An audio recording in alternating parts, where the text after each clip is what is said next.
Har bir narsada Allohni ko'rish. Har bir narsani orasida Allohni ko'rish. Har bir narsani ustida Allohni ko'rish. Har bitta mahluqning qo'li Allohning qo'li ostida ekanligini ko'rish. Ertalab turasiz bomdodda, qushlar chiriq-chiriq qilib rosa sayrayapti. Kimdir qushlarni sayrayotganini eshitadi, kimdir Alloh taoloning nomini ulug'lab aytilayotgan tasbihni eshitadi.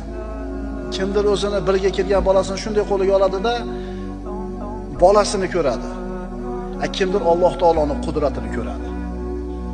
Har bir mahluqning ustida, oldida, orqasida, orasida Alloh taoloni ko'rishlik. Qayerda bo'lsa ham Alloh siz bilan birga ekanligini ko'rishligingiz. Qayoqqa yurmang Allohga duch kelishingizni ko'rishligingiz. Mana shu tavofning oxiri. Mana shu finish.